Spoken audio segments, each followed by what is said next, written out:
Vamos a ver el juego Never Surrender de Fran Díaz, el autor. Voy a hacer una explicación más o menos de componentes y reglas. Como veis, se trata de un juego de la Segunda Guerra Mundial y trata del Frente Europeo.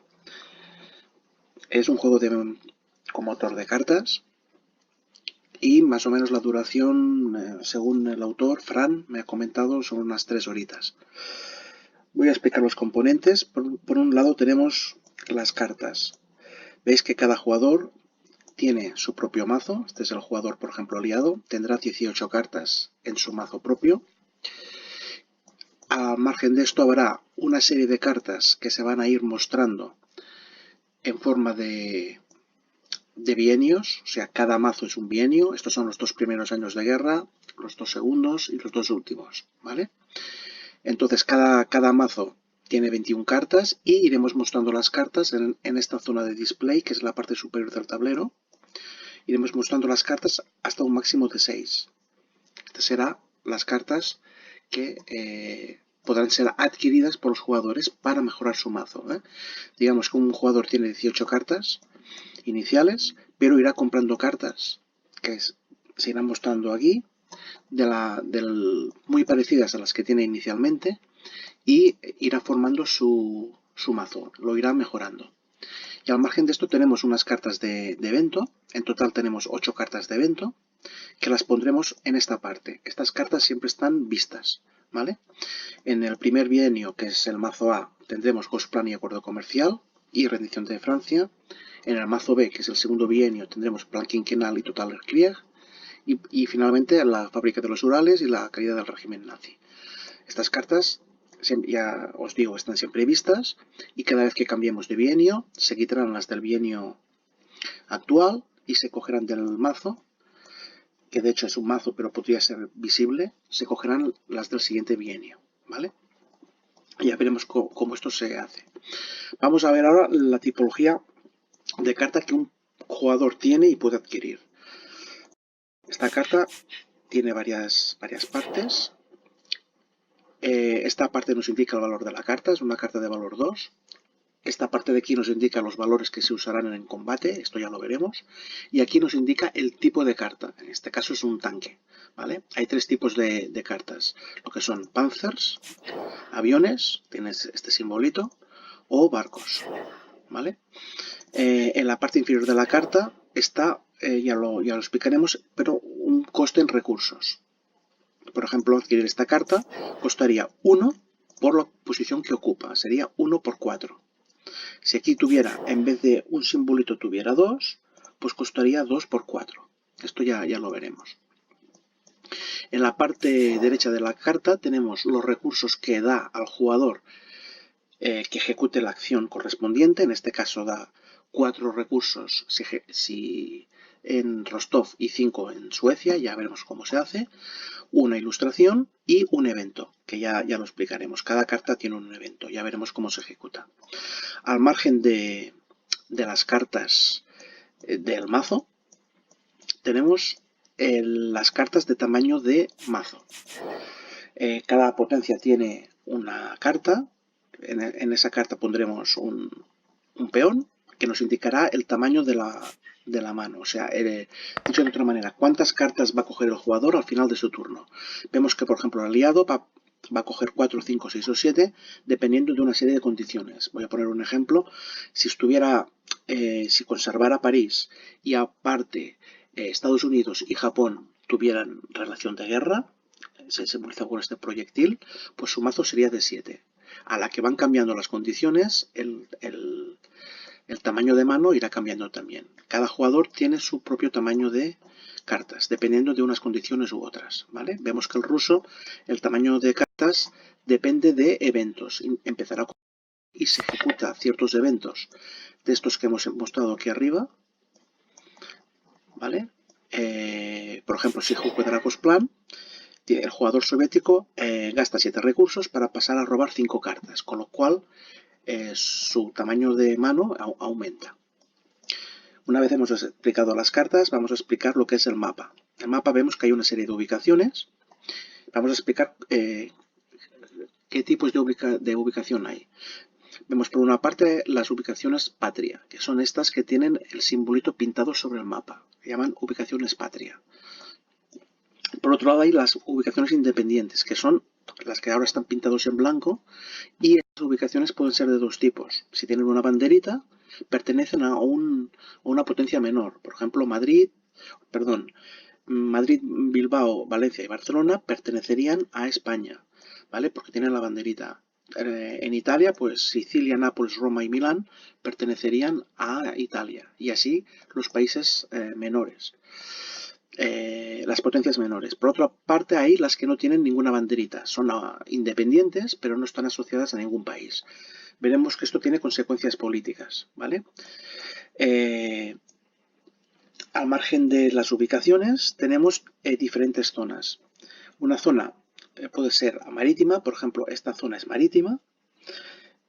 ¿Por qué? Porque en el centro de la zona vemos un triángulo azul. Cada una de las zonas marítimas veremos que tiene como mínimo un triángulo azul, excepto, todas tienen uno, excepto esta zona, que vemos que una misma zona marítima tiene dos triángulos azules. Eso significa que cada zona marítima puede contener una sola superioridad marítima, excepto esta zona que puede contener dos, ¿vale? La del Atlántico Norte y la de Western Approaches.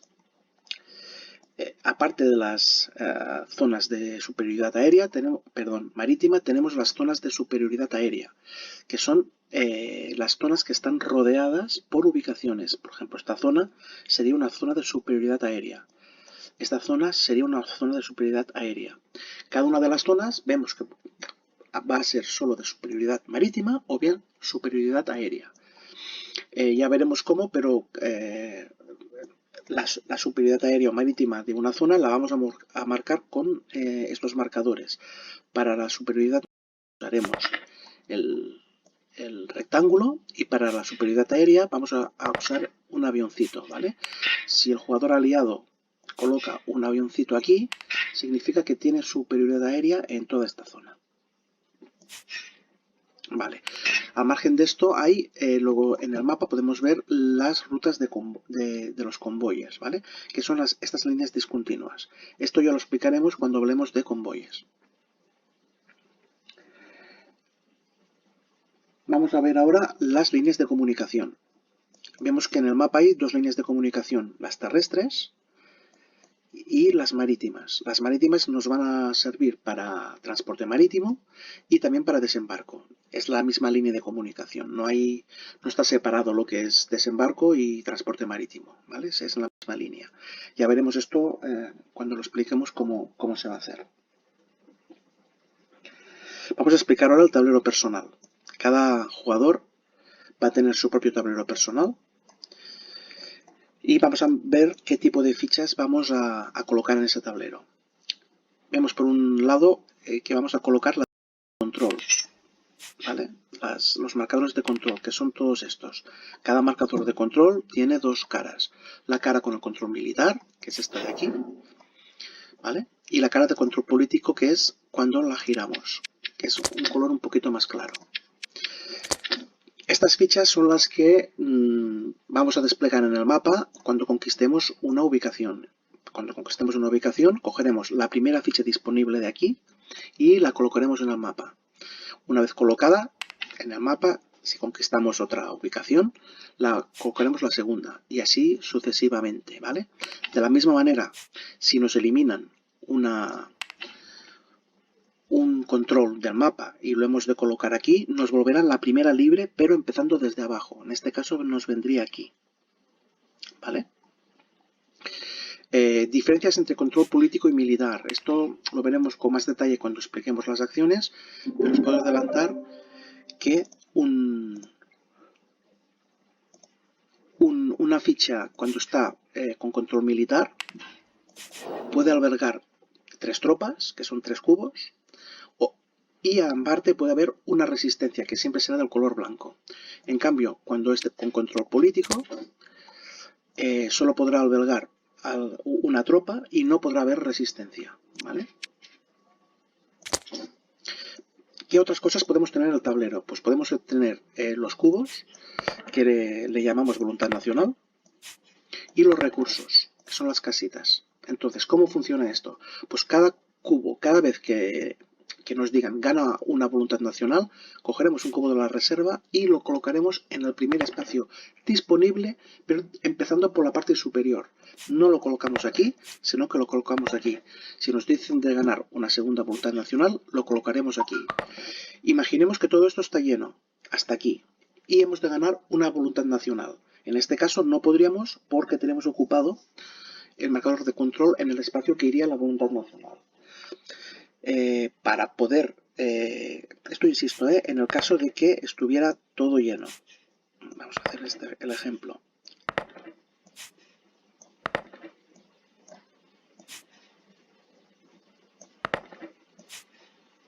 En este caso, no podríamos... Vamos a hacer esto grande.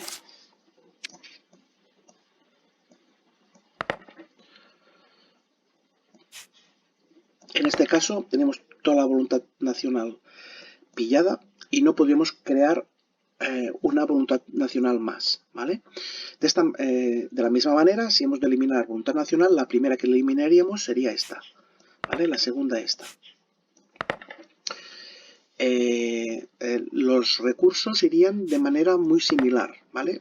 Si ganamos un recurso, ahora tal como está el tablero, lo pondríamos en esta casilla de aquí. ¿Vale? El siguiente recurso sería esta. Caso que estuviera todo lleno, aquí no podríamos colocar ningún recurso. Y se gastarían por orden inverso, de la misma manera que la voluntad nacional. Por último, voy a explicar el marcador de gloria. El marcador de gloria es esta ficha de aquí. ¿Vale? Esta ficha que es un peón. Esta ficha va a marcar siempre la voluntad nacional mayor en cualquier momento de la partida. Es decir, si tengo el marcador de gloria aquí y coloco una nueva voluntad nacional, el marcador de gloria se me incrementaría. Si coloco otra voluntad nacional, el marcador de gloria se me incrementaría. Si en algún momento pierdo esta voluntad nacional, el marcador de gloria se me quedaría aquí, perdiendo esta también. O sea, de esta manera el marcador de gloria se me va a quedar en el espacio mayor que ha llegado a alcanzar la voluntad nacional a lo largo de la partida. Pudiera pasar, por ejemplo, de que en una partida no me quedará voluntad nacional. Ya veremos que esto puede pasar. Imaginemos que esto está así. Y se me pide perder una voluntad nacional. En este caso, como no tengo, retrocederíamos el marcador de gloria. ¿Vale? Otra cosa que se puede dar, imaginemos que se me pide pagar 3 recursos, pero solo tengo 2. Pagaría los 2 que puedo pagar y el tercero lo pagaría con una voluntad nacional. ¿Vale? Habéis visto que aunque perdamos voluntad nacional, el marcador de gloria no se movería. Y esta es la forma que funciona el tablero personal de cada jugador. Hay que hacer notar que las fichas varían dependiendo de la potencia mayor. Fijaros que el aliado tiene muchas fichas a colocar, el alemán todavía tiene más y el soviético tiene menos, ¿vale? Una condición de victoria sería cuando un jugador coloca todas estas fichas en el mapa. Representa que va conquistando ubicaciones, bien sea de manera militar o de manera política, y una vez que el jugador ha colocado todas las fichas, sería proclamado vencedor de la partida. Bueno, vamos a pasar a explicar los marcadores de influencia política, que son estos. Marcadores de influencia política solo va a tener el aliado y el alemán. El soviético no tiene marcadores de influencia política. ¿Cómo funcionan? Pues bueno, la influencia política la podemos colocar en varios sitios. El primer sitio que podemos colocar influencia política es en un país independiente con banderita, ¿vale? Yo podría colocar en Madrid, que sería colocar influencia política en España. Yo iría colocando influencia política, básicamente esto lo haríamos por eventos, ya lo explicaremos más tarde, pero en el momento en que un jugador coloca su cuarta ficha en España, por ejemplo, en Italia harían falta 5, en Yugoslavia 3, en el momento que un jugador alcanza el límite indicado por este número, convierte todas las ubicaciones de ese país que estén desocupadas, toma su control político. O sea, cogería una ficha de aquí, o varias, y las colocaría en todas las ubicaciones que no estuvieran ocupadas por otros jugadores. Y aparte, por cada marcador que controle, ganaría una voluntad nacional. Recordad que ganar una voluntad nacional significa coger y colocarlo en el primer espacio disponible. Esto sería la primera manera que tenemos de poner fichas de influencia política en el mapa. Otra manera que tenemos de poner fichas en el mapa es a las relaciones que afectan a dos potencias mayores. Fijaros, en este gráfico se muestra la relación que hay entre cada una de las potencias mayores. En este momento, por ejemplo, el aliado y Alemania están en situación de paz, ¿vale? Como están en situación de paz, podemos poner aquí fichas de influencia política, tanto de un bando como de otro. Y en este caso pueden coexistir. Puede ser que el alemán coloque 2 fichas y el aliado 3. Imaginad este caso, que el alemán coloca 2 fichas y el aliado 3. El total de relaciones diplomáticas entre los dos países, si hemos dicho 3 y 1, pues sería 4 fichas que hay aquí, sería de 4. ¿Esto cómo afectaría? Si el alemán quiere declarar la guerra al aliado, tendrá un coste de tanta voluntad nacional como fichas hay aquí. Y aparte perderá tanta gloria como fichas hay aquí. Es un caso de los cuales perdemos gloria, cuando declaramos guerra. Imaginad que no hay ninguna ficha, pues declarar la guerra, se giraría esto y no tendría ningún coste, ninguna penalización. Acordaros que el jugador soviético no tiene fichas, ¿vale? Al no tener fichas, aquí pues no podrá colocar. El jugador soviético no podrá colocar fichas rojas suyas. ¿Qué pasa si un bando que está en guerra, por ejemplo, decide firmar la paz? Como es este caso. Pues Alemania y el aliado quieren firmar la paz. Pues bueno, giraríamos esto para indicarlo y colocaríamos aquí una ficha de cada color. Una alemana y una aliada. Caso de que firmaran la paz, por ejemplo, porque estando en guerra, pues Rusia y el aliado, pues como el aliado no tiene fichas, aquí pondríamos 2 fichas aliadas. Y si fuera el alemán con la Unión Soviética, pues aquí pondríamos 2 fichas alemanas, ¿vale? Esto sería firmar la paz. Vamos a dejarlo todo en paz. Y por último, el último sitio donde vamos a poner influencia es en los tracks de la belicosidad de Japón y Estados Unidos. Este track nos muestra la belicosidad de Estados Unidos y este track nos muestra la belicosidad de Japón. Pues en este track Estados Unidos puede empezar a colocar influencias empezando por arriba. A la que haya colocado 4 influencias, la quinta que coloque la tendría que colocar aquí y esto se colocaría en el mapa como forma de tropa. Una cosa que me he dejado de decir es que la voluntad, los cubos de cualquier color tienen 2 significados. Cuando están en este tablero son voluntad nacional y cuando van al mapa se convierten en tropas, ¿vale? Pues cuando la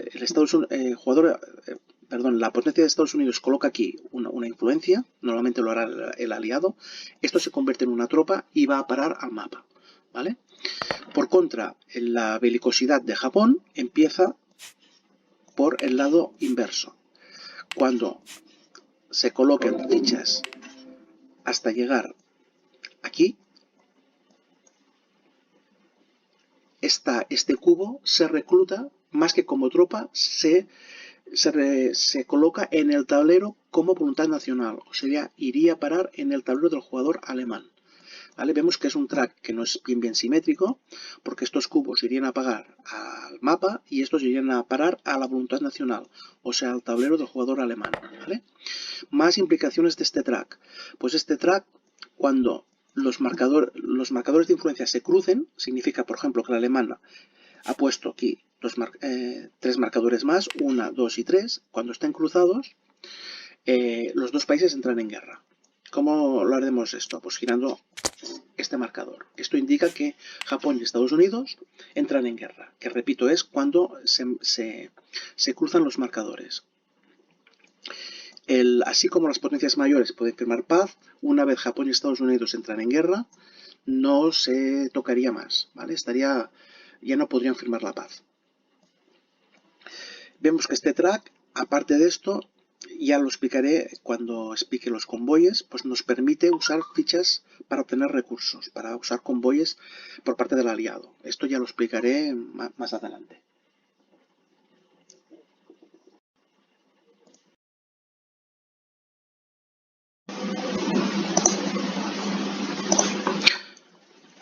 Antes de continuar, me he dejado una pequeña cosita sobre la influencia política.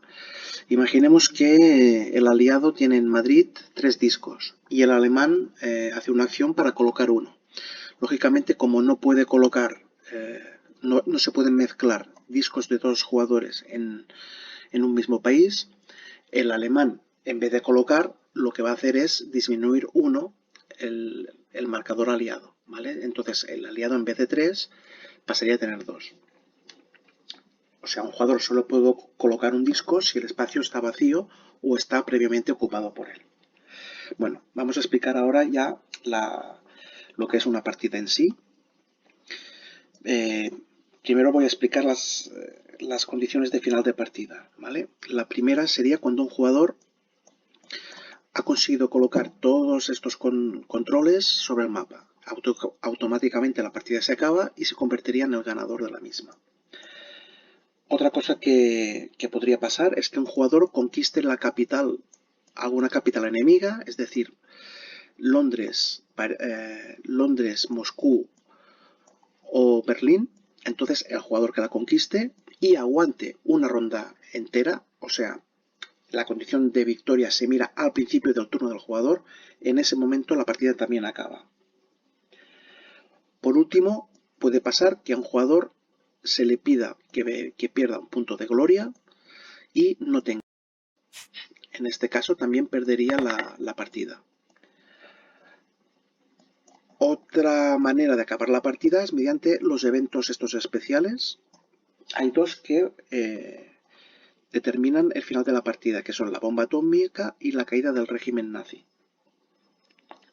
Y por último, una vez se hayan acabado todos los mazos, porque no sé si lo he dicho, si no lo digo ahora, aquí vamos mostrando las cartas de los diferentes bienios. Una vez se han gastado todas las cartas, se hace un turno adicional y si en esos momentos nadie se ha proclamado ganador, el jugador que tenga un mejor mazo, o sea, vamos a sumar los valores de los puntos del mazo de cada jugador y el que tenga un valor total mayor sería el ganador. Vamos a ver ahora lo que sería el turno de un jugador. Cada jugador en su turno lo primero que va a hacer es realizar un turno de acciones. Ya lo veremos más tarde, hay 10 tipos de acciones y un jugador puede hacer las que quiera y puede repetir las que quiera siempre y cuando tenga recursos y tenga cartas para hacerlo. O sea, la fase 1 sería realizar acciones. La fase 2 sería completar la mano. Dependiendo del tamaño de mano de cada jugador, que es bien indicado por esta carta, el jugador va a robar de su mazo de robo tantas cartas como indica el tamaño de mano. Recordad que las cartas jugadas, no sé si lo he dicho, pero las cartas jugadas se dejan sobre una pila de descartes. Cuando esa pila de descartes se agote, se vuelve a barajar y se vuelve a formar un nuevo mazo de robo. Es la típica mecánica que hay en cantidad de juegos. Se agota el mazo de robo, se baraja el descartes y se crea un nuevo mazo de robo. Bueno, decíamos que la fase 2 sería coger cartas. La fase 3 sería mover los convoyes. Esto ya lo explicaré cuando explique recursos, ¿vale? Los convoyes salen de aquí y van a parar a Liverpool. Pues hay una fase donde estos convoyes se mueven. Ya adelanto que va a ser, cada convoy tiene 3 casillas, C1, C2 y C3. Y sería mover el convoy de la C1 a la C2, de la C2 a la C3. Esto se haría durante esta fase. Y por último, lo que haremos es actualizar el despliegue. El despliegue son estas cartas de aquí. ¿Cómo haremos esto? Vamos a explicarlo ahora. Pues generalmente lo que vamos a hacer es sacar la carta de aquí y colocarla boca arriba en el primer espacio disponible. Esto puede ocasionar que las cartas anteriores pues se corran hacia la derecha y puede ocasionar que la última carta que esté aquí se elimine de la partida. Esto será lo que hagamos generalmente. Hay algún evento o alguna cosilla que ya explicaré que puede ocasionar que se revele una carta de aquí, ¿vale? Durante la partida. En caso de que se hubiera revelado alguna carta, la primera carta en entrar en el despliegue sería la carta revelada, no sería la del mazo. Pero normalmente creo que esto va a pasar poco, pero ya lo veremos cuando juguemos. Vale, pues estas son las cuatro fases. Vamos a repetir, hacer acciones. 2. Robar cartas hasta el total de mano. 3. Mover los convoyes. Esta fase solo la va a hacer el jugador aliado. El jugador aliado es la única que recibe recursos por convoyes. Y por último, actualizar el despliegue. ¿Vale? No hace falta decir que cuando se acaben las cartas del mazo 1, entrarán al mazo 2, luego las del mazo 3. ¿Vale? Caso de que no quedaran cartas, se jugaría un turno adicional. Cada jugador realizaría un turno más y acabaría la partida. Vamos ahora a explicar cada una de las 10 acciones posibles. Vamos a ver, voy a explicar las 8 más sencillas y probablemente para las otras 2 haré un vídeo aparte. Vale, las voy a explicar en el mismo orden que las reglas que ha hecho Fran Díaz, ¿vale? La primera acción sería reclutar tropas. Reclutar tropas significa mover tropas desde este tablero. Vamos a suponer que tenemos una de este estilo, pues sería mover voluntad nacional de este tablero y colocarlas en el mapa. Una vez se coloquen en el mapa, ya se convierten en tropas, ¿vale? Cogeríamos un cubo, por ejemplo, y lo pondríamos en Liverpool o en Londres. ¿Dónde colocamos las tropas en el mapa? Vale, las podemos colocar en una zona patria o en una zona con control político, nunca en control militar. Imaginemos que el aliado tiene el control político. Vamos a colocar la ficha mejor. Tiene el control político de Barcelona. ¿Vale? Pues en Barcelona podría colocar como máximo una tropa. Si la colocara en zona patria, podría colocar un máximo de 3 en cada ubicación. Y en zona militar no se pueden reclutar tropas. Se pueden mover a ellas, pero no se podrán reclutar. Para reclutar una tropa, el coste es de un recurso. No se paga carta, pero sí necesitamos tener un recurso para reclutar la tropa correspondiente. Si no tuviéramos ni voluntad, para reclutar una flota, lógicamente hace falta tanto tener voluntad nacional como recurso, ¿vale? Recordad que siempre perdemos el valor más alto, pero de la parte superior del tablero. En este caso, colocaríamos esta tropa y pagaríamos este recurso. Esta es la primera acción. Segunda acción que podemos hacer es movimiento. Para hacer un movimiento, un jugador ha de pagar una serie de recursos. Imaginemos que queremos hacer un movimiento desde Marsella. La primera condición es que las tropas por las que atraviesa han de estar controladas por el jugador. ¿Vale? O sea, podemos mover una ficha, por ejemplo, de Marbella a Le Havre, pero todas las ubicaciones han de estar controladas, bien control político o bien control militar, o bien patria, zonas patrias siempre están controladas. La primera condición es que han de estar controladas. Lógicamente, si en Le Havre tuviéramos 3 cubos, no podríamos mover un cuarto, ¿vale? Se han de cumplir las limitaciones de máximo de tropas, que recordemos es 3 para control militar o patria y una para control político. Al margen de esto, la zona de la que parten las tropas ha de tener suministro. ¿Qué significa tener suministro? Cualquier ubicación patria tiene suministro. Cualquier ubicación con control político, como en el caso de Barcelona ahora mismo, tiene control político. Y si hubiera control militar, tendría que estar conectada a una zona patria o política que el jugador tuviera el control, ¿vale?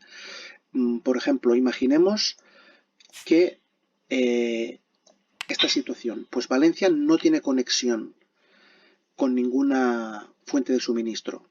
Entonces, Valencia, si aquí hubiera una tropa, no se podría mover. En cambio, si en Barcelona hubiera una ficha de control político, Valencia sí tendría el suministro y podríamos mover una ficha hasta donde quisiéramos, siempre por territorio controlado. Vamos a explicar ahora. Me salto en la fase de ataque, en la parte que se llama operaciones. Para ello voy a hacer un vídeo aparte. Vamos a explicar el tercer tipo de operación. El tercer tipo de operación, que es la superioridad tanto aérea como marítima. Vale, fijaros que hay la superioridad aérea son aquellas zonas que quedan encerradas por las ubicaciones y que no tienen el rectángulo azul. Porque si tuviera cuadrito azul sería una zona de superioridad marítima. ¿Vale? ¿Cómo hacemos para coger o tener la superioridad aérea o marítima de una zona? Pues es un sistema parecido a una subasta. El requisito para pedir la superioridad aérea es que el jugador que la está solicitando no la ha de tener, si no, no la puede solicitar de nuevo, y aparte ha de controlar una ubicación limítrofe. Fijaros que en este caso el jugador aliado podría solicitar la superioridad aérea de esta zona, porque controla al menos una superioridad limítrofe. ¿Vale? En este caso controla 3. Imaginemos que el ruso tuviera Barcelona. Bueno, sería raro, pero bueno, para el ejemplo, imaginemos, o que el alemán, vamos a poner que el alemán tiene una ficha de control en Barcelona. ¿Vale? Vale.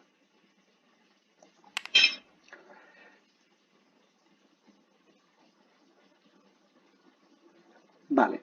Perdonad, pero no me voy a mirar una cosita.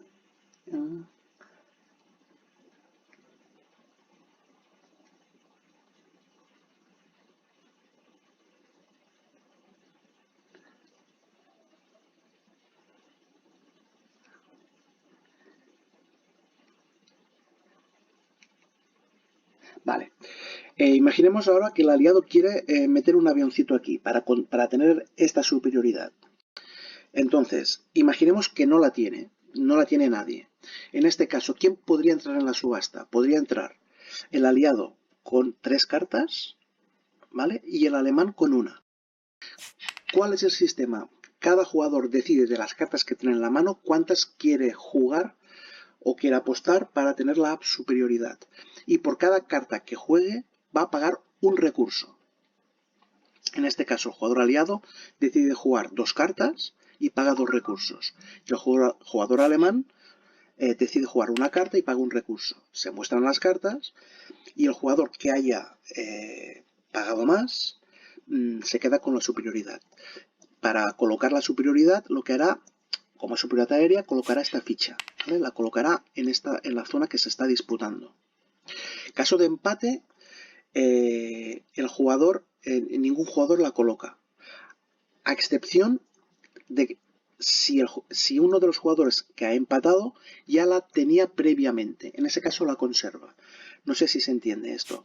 Imaginemos que el aliado tiene la superioridad y el alemán se la quiere disputar. ¿Vale? Se juegan las cartas y empatan. Ya veremos qué quiere decir empatar y cómo se produce la puntuación, ¿vale? Pero imaginemos que empatan.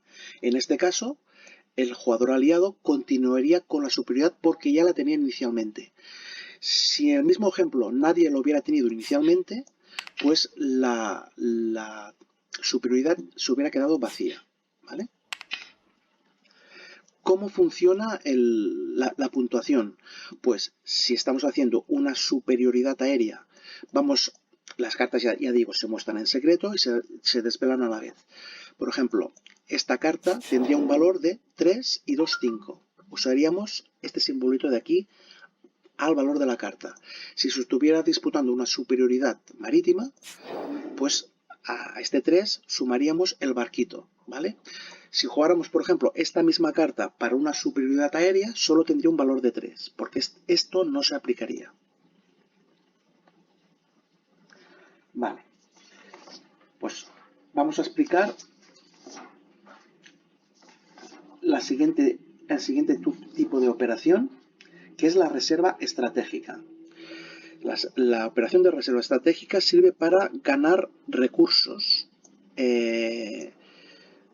directamente al tablero sin coger carta. ¿Cómo se hace esto? Es muy sencillo. Gastando una carta que tengamos en la mano, vamos a coger un recurso y el siguiente recurso que queramos comprar, en vez de una carta, nos tendríamos que descartar de 2. Si quisiéramos colocar aquí un tercer recurso, serían 3 cartas. ¿Vale? Pagamos 1 para la primera carta, 2 para la segunda, 1 para el primer recurso, 2 para el segundo y 3 para el tercero. Esta sería la acción de reserva estratégica. Otra acción que podemos hacer sería la de desarrollar. Para desarrollar, dicho de otra manera, nos permite comprar una carta que esté en el display. Fijaros que para desarrollar lo que vamos a hacer es pagar en recursos. ¿Qué cantidad pagaremos? Pagaremos tanto recursos como la multiplicación entre el número donde esté la carta por la cantidad de simbolitos que hay aquí. En este caso solo hay uno, hay alguna carta que hay 2.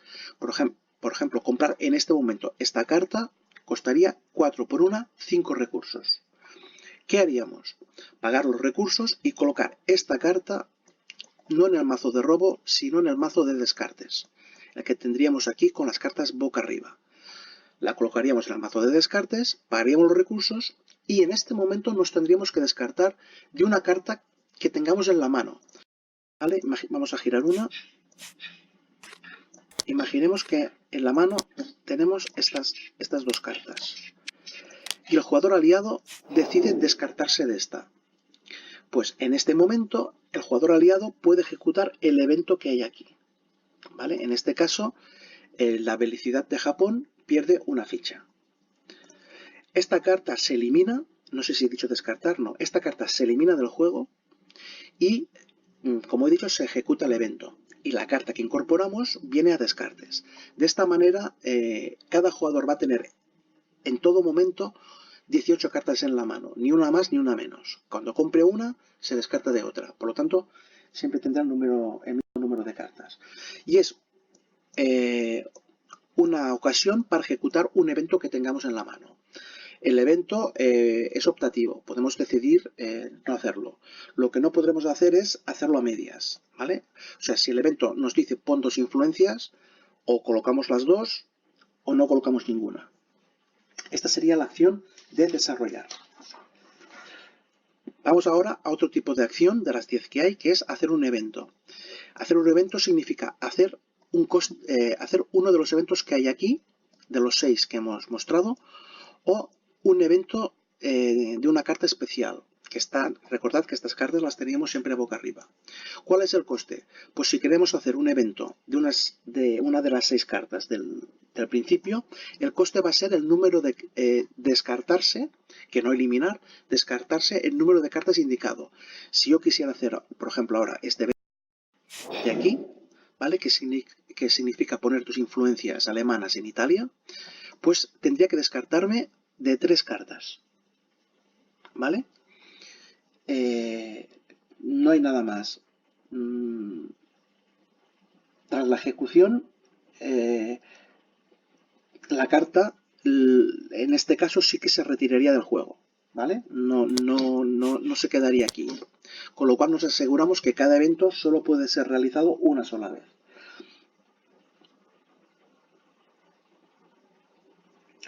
La siguiente acción que podemos hacer es la de expulsar gobernador. Esta acción es muy sencilla. Lo único que nos hace es, imaginad que el aliado tiene esta situación.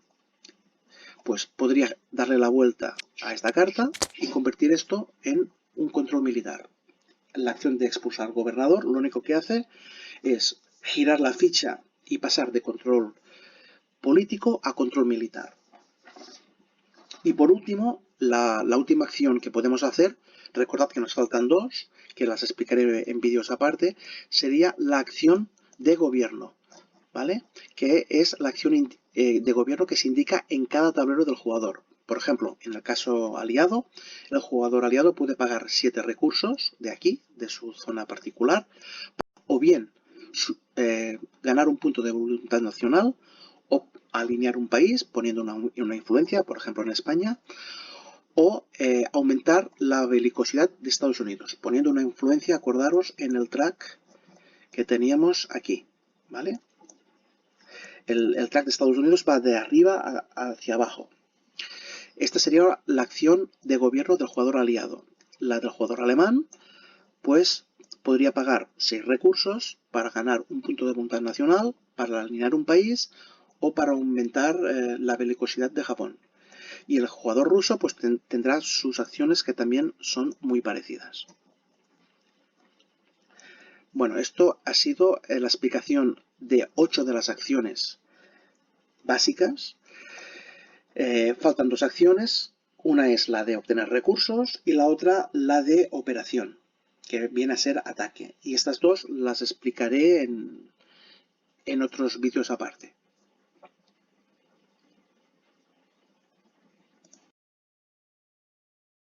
Vamos a explicar en este vídeo, como continuación del anterior, cómo se produce la acción de operación. Básicamente la acción de operación es una acción de ataque y nos va a servir para cambiar el control del territorio al que atacamos. Vamos a ver cómo se produce esto. Va a haber varias fases y voy a distinguir 4 tipos de ataque y los iré explicando uno a uno. El primer tipo de ataque es cuando hay un jugador que quiere atacar una ubicación y esta ubicación está con un control militar o político de un adversario. He preparado este ejemplo y en este caso el jugador alemán quiere atacar los estados bálticos. Los estados bálticos tienen 3 tropas y el jugador alemán desde Königsberg 2. Fijaros que el destino del ataque es una ubicación que tiene control, en este caso militar. Imaginemos que hubiera control político. Si hubiera tenido control político, esto estaría de esta forma. Y habría como máximo un solo cubo. Podría haber uno o ninguno. En este caso, el alemán podría atacar a los estados bálticos, pero no tendría que tener relación de guerra para hacerlo. O sea, podrían estar ruso o soviético y alemán en un estado de paz. Recordad que el marcador del estado es este de aquí. Imaginemos que están en paz. Soviético y alemán están en paz y el jugador alemán tranquilamente podría atacar a una ubicación política, ¿vale? En este caso la ubicación política se defendería, en vez de con cartas del jugador soviético, con cartas del mazo común. Mazo común, recordad que es este de aquí. Sacaría al azar una carta del mazo común, pero no es el caso. Vamos a poner el caso más complicado, que tiene el control político, perdón, tiene control militar y tiene 3 tropas. Una cosa que se me ha olvidado es que el jugador aliado nunca podrá atacar zonas, ubicaciones que tengan control político de un adversario, mientras que tanto el soviético como el alemán sí podrán hacerlo. ¿Cómo funcionaría el ataque? Vale. Primero, el jugador atacante tendría que declarar la guerra, si es que no están en guerra. Vamos a ver el estado de estos 2 jugadores. Vemos que están en paz. Por lo tanto, el jugador alemán lo que va a hacer es declararle la guerra. Y para ello tendrá un coste en voluntad nacional, que son los cubos que tenemos en el tablero, y en gloria de tantos puntos como número de influencias políticas haya en esta relación.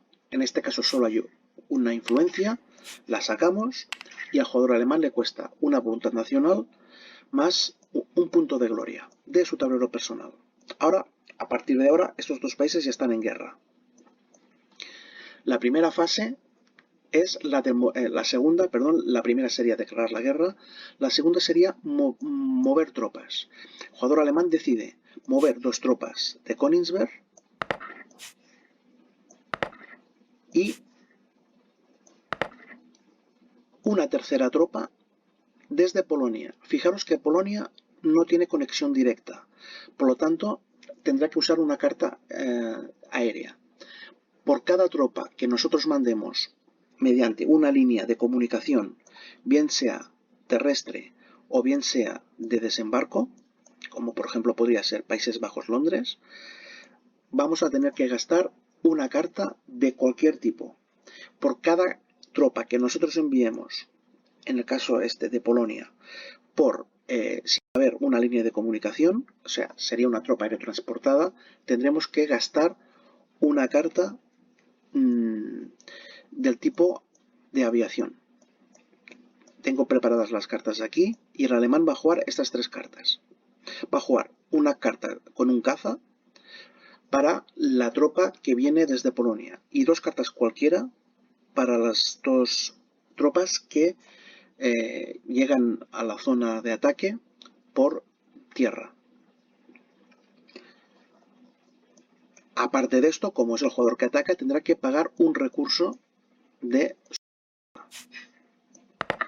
Una vez el jugador alemán ya ha indicado que quiere hacer el ataque y ha movido las tropas, en este caso las moveríamos las tres, ¿vale? Recordad que el máximo de tropas que se pueden mover es de 3 para atacar. No podríamos venir con 4 tropas, con máximo 3. Aparte, por cada superioridad que tuviera el contrario, podríamos desplazar una tropa de menos. Imaginemos que este avión fuera soviético. En este caso, el máximo número de tropas sería de 2. Y la última cosa a tener en cuenta es que, como mínimo, una de las tropas ha de viajar por una comunicación terrestre o de desembarco. En este caso, 2 tropas viajan por una comunicación terrestre. Una vez hecho esto, el jugador soviético tiene la opción de retirada. La retirada en este caso se hace como el movimiento. Se podría mover por zonas controladas, pero hasta un máximo de 3. Por ejemplo, podría poner una tropa aquí, otra tropa aquí y otra tropa aquí. Y no pagaría nada por la retirada.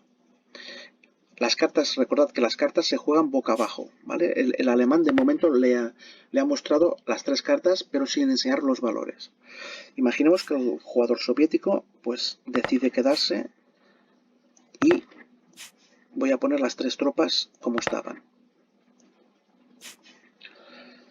Entonces, la siguiente fase sería comprobar si hay batalla o no hay batalla. ¿En qué momento no hay batalla? No habría batalla, por ejemplo, si el jugador soviético no tuviera ningún cubo o no tuviera ninguna carta en la mano, porque ya veremos que para jugar cartas de ataque o defensa hace falta jugar por cada cubo, por cada tropa, una carta. Si el jugador ruso no tuviera cubos o no tuviera cartas, pues no habría batalla y el alemán conquistaría el terreno. En este caso, como tiene cubos, se ve obligado a jugar 3 cartas, una por cada cubo. Imaginemos, como es el caso, que al jugador solo le quedan 2 cartas en la mano. Estas 2 de aquí. Si solo le quedan 2 cartas en la mano, está obligado a jugarlas. Está obligado a jugar una carta por cada tropa que tenga. Y la carta que deja de jugar, lo que le involucra perder la tropa. Por ejemplo, en este caso el ruso solo tiene 2 cartas, pues automáticamente una de las tropas iría a la reserva. No iría al tablero del jugador, sino que iría a la reserva. A partir de aquí, hemos dicho que el ruso acepta el ataque, no se retira y va a jugar 2 cartas, mientras que el alemán va a jugar 3 cartas y un recurso por estar atacando. El defensor, recordemos que no paga recursos. Acto seguido vamos a ver quién gana la batalla. Ganará la batalla el que tenga un valor de cartas superior. ¿Qué contamos para el valor de cartas? Para aquí distinguimos 2 tipos de ataque. Ataque a ubicaciones que no tienen este engranaje, como sería por ejemplo atacar a Königsberg, o a ubicaciones que tienen este engranaje. Esto significa que estas ubicaciones requieren una serie de características especiales de los blindados, ¿vale? En este caso, atacamos a una ubicación con engranaje. Significa que, además del valor de la carta, vamos a tener en cuenta el valor del engranaje. Fijaros que el alemán ha jugado estas 3 cartas, pero en el engranaje no hay ninguna que tenga ningún valor. Por lo tanto, el valor de ataque va a ser de 6. Mientras que el jugador soviético tiene un valor de 3. No tiene ningún valor de engranaje, por lo tanto, simplemente se suma el valor de arriba. 6 contra 3. El ganador de la batalla es el alemán.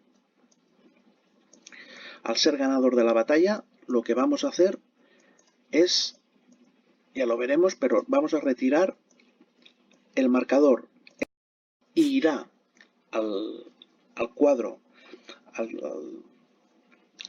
cuadro individual del jugador soviético, y el jugador alemán va a coger una fichita de su marcador de aquí y lo va a colocar en el mapa para la conquista, porque ha ganado el combate. Una cosa es ganar el combate, otra cosa son las bajas. Vamos a ver cómo se calculan las bajas. Fijaros que el jugador atacante ha ganado el combate, pero las bajas aún no las hemos calculado. Para calcular las bajas vamos a aplicar tres cosas diferentes. La primera cosa es las bajas por maniobra. Bajas por maniobra, primero hemos de detectar quién las sufre. Y se sigue lo siguiente: si todas las tropas pasan por una única línea de comunicación, las bajas por maniobra las sufre el atacante. En cualquier otro caso las sufre el defensor. Fijaros, en este caso el atacante ha venido con 2 tropas por aquí, pero ha venido con una aerotransportada. Esto significa que ha venido de 2 sitios diferentes. Por lo tanto, quien va a sufrir las bajas por maniobra va a ser el defensor. ¿Cómo se aplican las bajas por maniobra? Pues de las cartas que hemos jugado anteriormente, vamos a ver el valor que tiene de maniobra, que es estas flechitas de aquí. Fijaros que el alemán tiene 2 más 0 más 0, 2 valores en maniobra, mientras que el jugador soviético tiene 0. Por lo tanto, el jugador soviético va a perder un cubo debido a la maniobra. Una vez hemos hecho las bajas por maniobra, vamos a ver las bajas por potencia de juego. Creo que esto inicialmente había 3 aquí, perdonad. Había 3 y acabamos de retirar una. Vamos a ver bajas por potencia de juego. Potencia de fuego, vamos a mirar el marcador que hay como una explosión, que es el segundo de cada carta.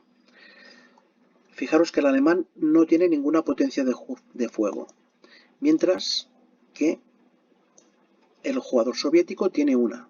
En este caso, perdonad, el jugador alemán tiene una potencia de fuego, estaba mirando el aliado, mientras que el jugador soviético no tiene ninguna. Esto le va a ocasionar una segunda baja al jugador soviético. Le queda solo un cubo. Y el tercer tipo de bajas es por superioridades. En este caso, el alemán tiene una superioridad aérea y el soviético no tiene ninguna. Por lo tanto, se le aplicaría una baja. Pero hay una excepción. Cuando los otros 2 tipos de baja han producido retirada de cubo, la superioridad aérea no inflige una nueva baja. Por lo tanto, esto se quedaría tal como está.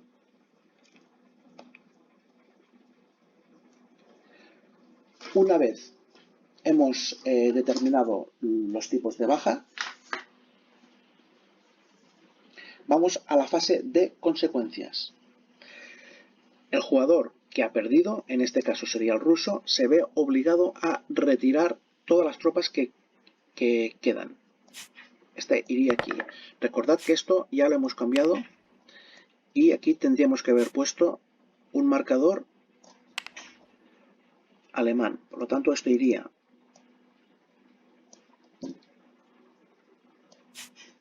aquí.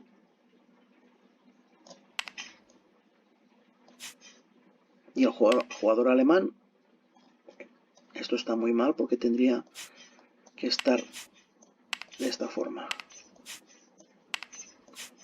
Y el jugador alemán colocaría la primera disponible. En este caso colocaría esta, la primera disponible, la colocaría en la zona correspondiente, la zona que acaba de conquistar.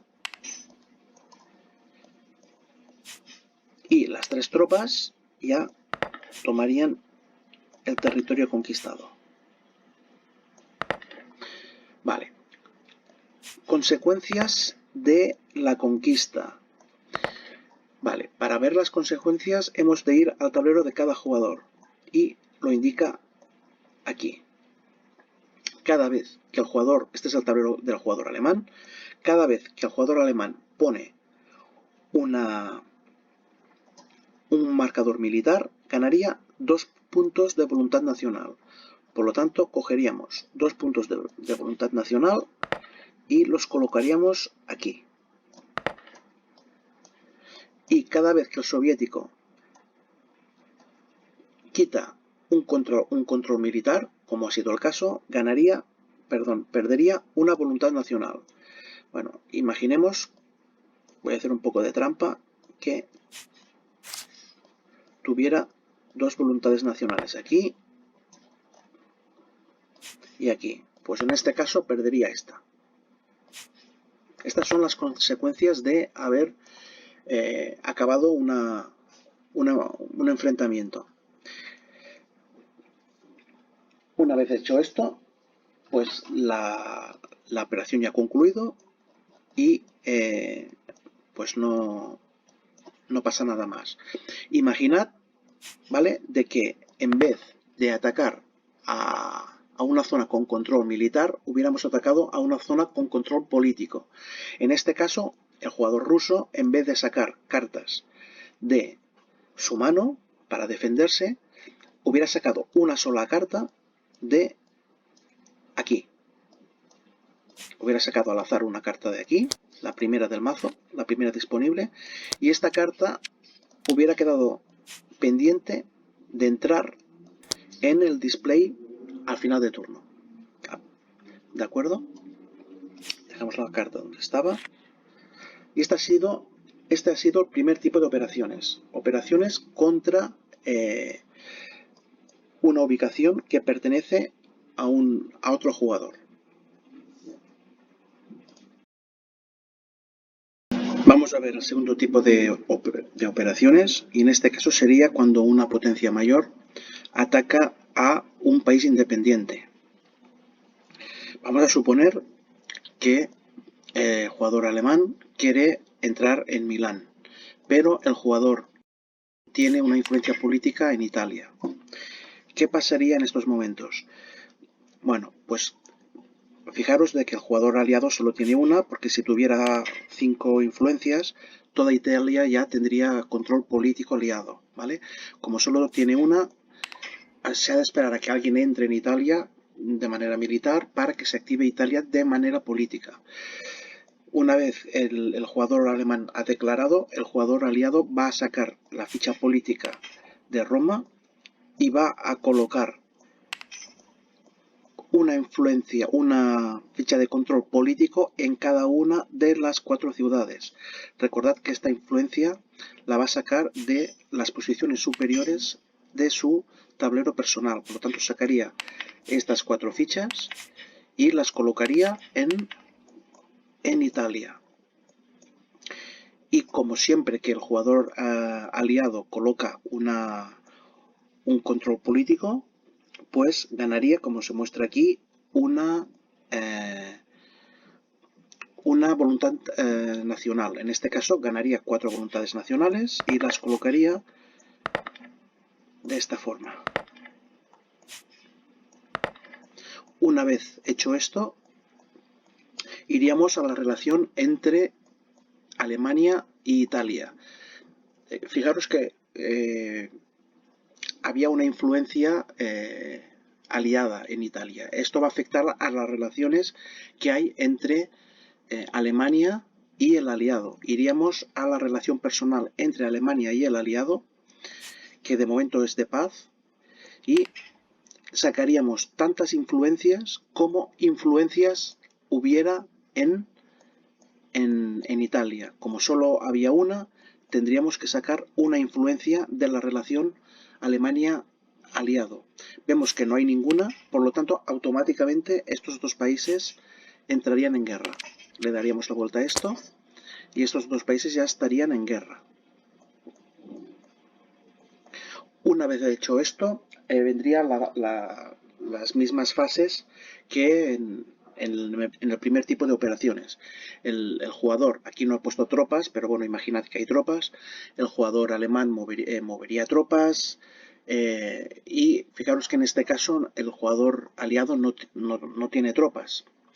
Pues la defensa del país independiente es mediante una carta de aquí, del primer mazo disponible de entre el mazo común. Esto sería el mazo común, estas son las que no están disponibles porque se están mostrando, pues sacaríamos aquí. Y esta sería la defensa del jugador aliado. Perdón, de Italia, que es un país independiente. La carta que sacáramos para jugar la defensa del jugador aliado quedaría boca arriba.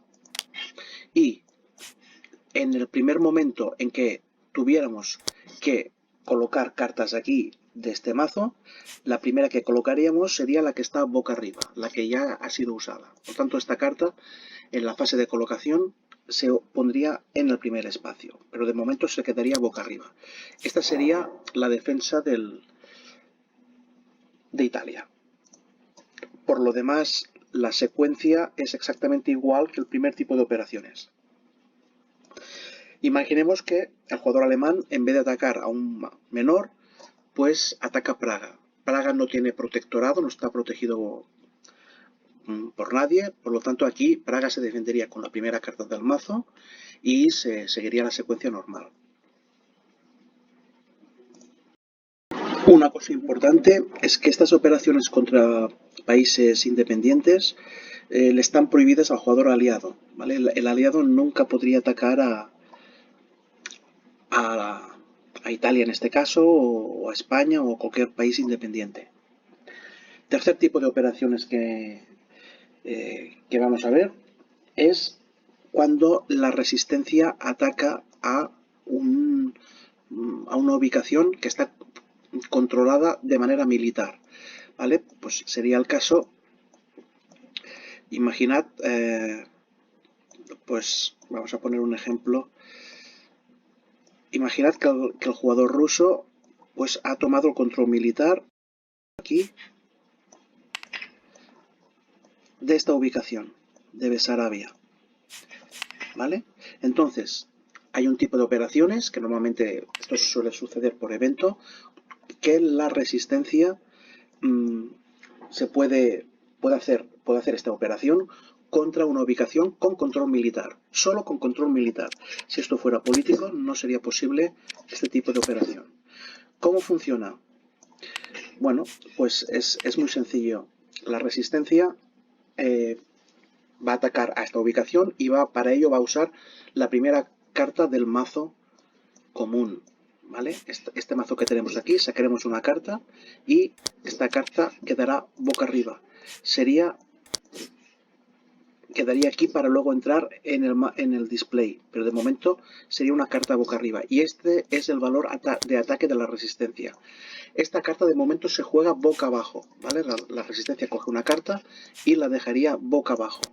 Mientras tanto, el jugador que controla la ubicación, en caso de tener cubos, se podría retirar, como si fuera un ataque normal, o si no, podía continuar defendiendo este lugar.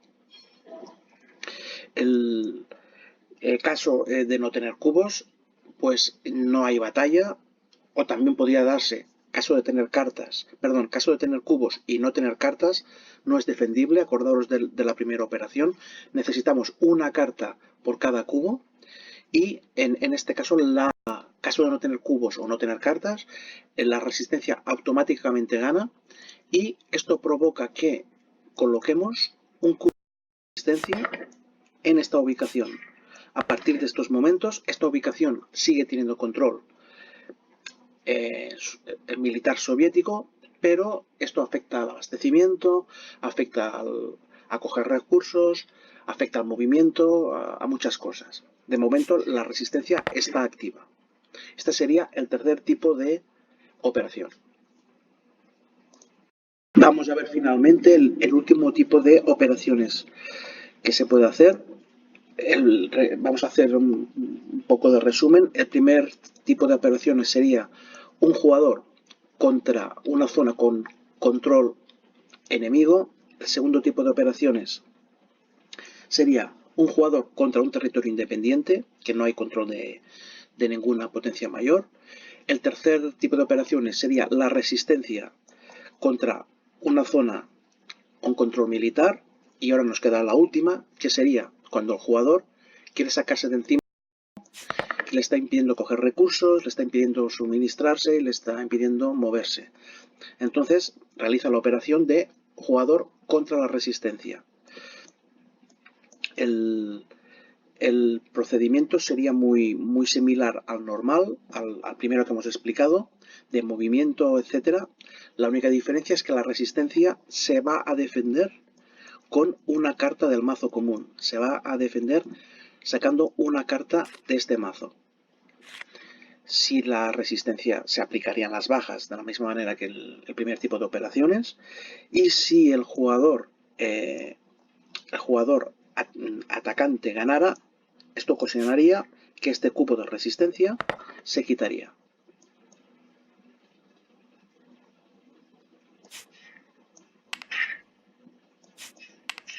Pero es importante decir que en ningún momento la batalla la ganara la resistencia, este marcador quedaría inamovible, no se movería.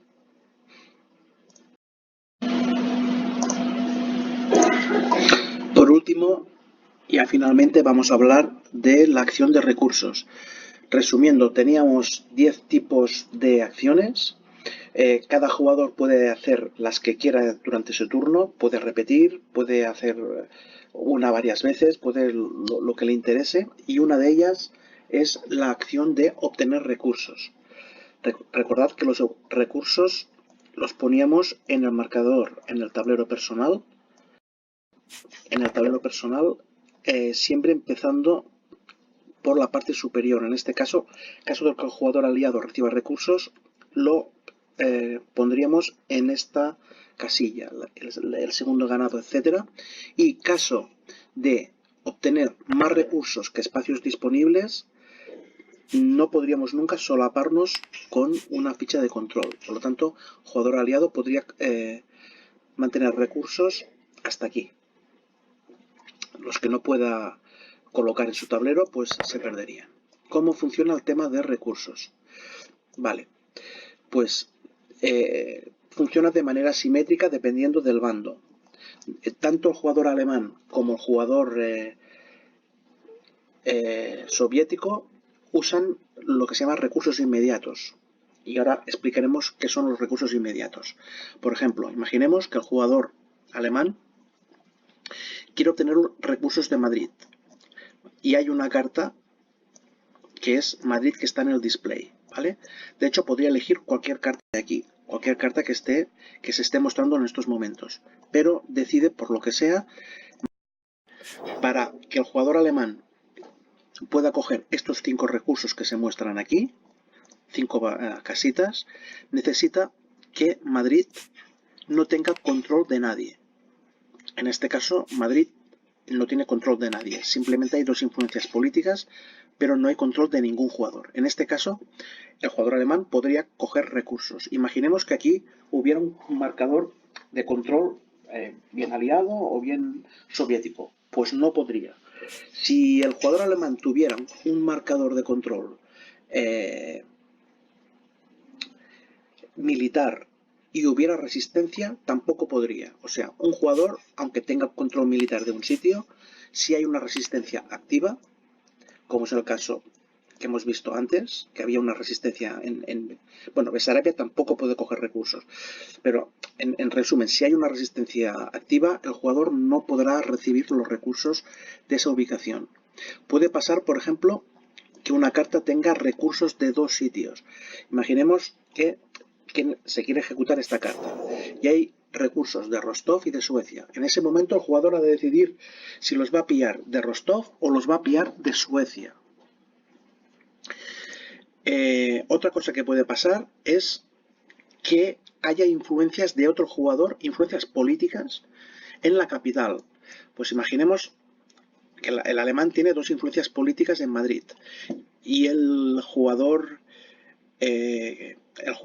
aliado quiere ejecutar la acción de recursos de esta carta de aquí, de Madrid. Pues normalmente el jugador recibiría 5 recursos, pero como el jugador alemán tiene 2 recursos en Madrid, de esos 5, 3 los recibe el aliado y 2 los recibe el jugador alemán. ¿Cómo hacemos para ejecutar la acción de recursos? Pues muy sencillo.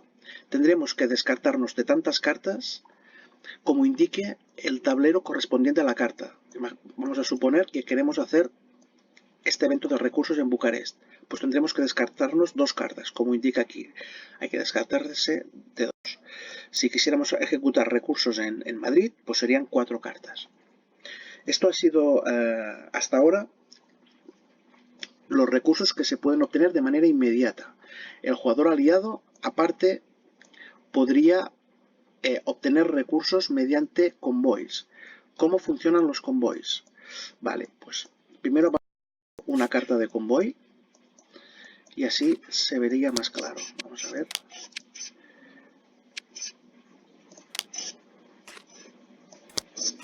Vale, fijaros, esta es una carta de convoy y lo que me está indicando esta carta es que el jugador aliado puede coger 4 fichas, 4 recursos inmediatos de Irán-Irak, o bien usar un convoy donde lo que va a recibir podría ser superior o incluso podría no ser nada. Por lo tanto, cuando el jugador aliado decide usar convoy, va a correr un riesgo de que los barcos que lleven esas mercancías y esos suministros por el camino pues puedan quedar inutilizados debido a ataques de los enemigos. ¿Cómo funcionaría esto? Pues vale, vemos que hay 3 tipos de convoy. Uno es Irán-Irak, el otro es Asia y el otro es los recursos provenientes de Estados Unidos. Y vamos a ver ahora cómo funcionaría esto. Los convoys han de salir siempre de este track. Cuando un jugador jugador aliado decide usar un convoy, va a coger estos marcadores que están aquí. Vamos a ver uno a uno cada uno de los tipos de convoy. El primer tipo es el convoy Irán-Irak. Para hacer el convoy Irán-Irak, el jugador ha de tener control de Irán-Irak y aparte controlar, fijaros que pasa por el Cairo, controlar el Cairo. Imaginaros que tuviera una tropa en Irán-Irak. Bueno, primero vamos a ver el caso que no tuviera ninguna. Si no tiene ninguna, cogería el de 6.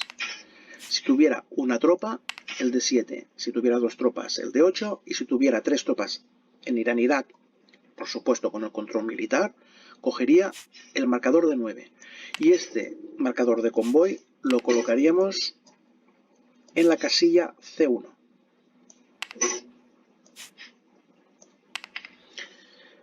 Este convoy iría viajando por las diferentes zonas. Vemos que del Mediterráneo Oriental iría aquí. Y aquí, caso de que algún jugador aliado enemigo tuviera un avioncito, tuviera una superioridad aérea, este convoy le daríamos la vuelta. Y en vez de 9, cobraríamos 5. ¿Vale? De momento vamos a imaginar que todo esto está libre. Como aquí no hay ninguna flota enemiga, de momento este convoy no se ve afectado. Cuando vuelva a jugar el jugador aliado, lo que va a hacer es colocar este convoy en la C2. Pasamos del C1 a la C2. Y en este momento se miraría si en el Mediterráneo Occidental hay alguna flota. Alguien tiene superioridad marítima. Si alguien tiene, se le daría la vuelta y el jugador que ha provocado el girar, pues ganaría una voluntad nacional, como aquí se indica. Imaginemos que no hay ninguna, Pues en el siguiente turno aliado, esto pasaríamos del C2, pasaríamos al C3. Y en el C3, otra vez, por cada superioridad enemiga, se perdería un paso. Imaginad de que estamos en 9 y fijaros que esta zona tiene dos superioridades, porque tiene dos rectángulos. Si hubiera aquí dos flotas enemigas, esto se le daría la vuelta, se le daría una... perdería un paso y se le daría una voluntad nacional al jugador que lo ha conseguido, y la segunda ya se eliminaría y volvería a su posición de salida, volvería aquí. Cada jugador que consigue dar un paso a un marcador de convoy recibe una voluntad nacional que va a su tablero. Y ahora imaginaros que en el C3 no hay nada, pues una vez llega a Liverpool, en el siguiente impulso, el jugador ganaría tantos recursos como marque. En este caso hemos cogido este, le damos la vuelta, pues si no ha sido afectado por nadie, pues ganaría 9 recursos. Hemos visto el convoy de Irán-Irak. Vamos a ver ahora el convoy de Asia. El convoy de Asia ha de cumplir varias condiciones. La primera, fijaros que pasa por el Cairo. Pues el Cairo tiene que ser aliada, si no, no lo podemos hacer. Y por otra parte, nos va a influir la belicosidad del Japón. Acordaros que íbamos poniendo influencias. Cada influencia, cada vez que Japón, que alguien incrementaba la belicosidad de Japón, poníamos una influencia. Si en un momento de la partida esto está así, solo el convoy de Asia podríamos usar este de aquí. ¿Por qué? Porque los demás están bloqueados debido a que Japón pues tiene esta belicosidad. Imaginaros que la belicosidad de Japón disminuye. En este caso estarían disponibles estos dos, ¿vale? Aparte de esto, los convoys van a seguir la misma ruta de antes. Lo único que este nos sale de Irán-Irak, y no depende de que tengamos Irán-Irak, sino que depende de la belicosidad del Japón. Y el tercer recurso que podemos, el tercer convoy que podemos usar sería el convoy que viene de Estados Unidos. Para ello, como es lógico, dependerá de la belicosidad de Estados Unidos. Imaginad de que el jugador aliado consigue que Estados Unidos poner esta influencia de aquí. Lo primero, y esto ya es recordatorio, este cubo iría al mapa. Lo colocaríamos en el mapa, en una zona con control político o bien una ubicación patria. Y en este momento ya estaría disponible este convoy de Estados Unidos, el primero disponible. Ya podríamos usarlo. A medida que se va incrementando la belicosidad de Estados Unidos, los convoys a usar son mejores. Al margen de esto, ¿qué ruta seguiríamos? Pues seguiríamos la ruta norte. Pasaría por esta zona, vendría por aquí y iría al C1 de este mar. Aquí le afectarían el control marítimo de la superioridad marítima de los enemigos, de aquí al C2, de aquí al C3 y de aquí a Liverpool, que es cuando el jugador aliado recibiría los recursos, ¿vale? El sistema es exactamente el mismo para los tres convoyes. Lo único que varía es la disponibilidad de las fichas, que eso depende del control de Irán-Irak y el nivel de implicación de Japón y Estados Unidos. Y el camino a recorrer, ¿vale? Bien sea por el sur o bien sea por el norte. Bueno, hasta aquí es la explicación del juego. Perdonad los fallos que seguro he cometido. Y nada, cualquier cosa lo miramos entre todos. Venga, un saludo.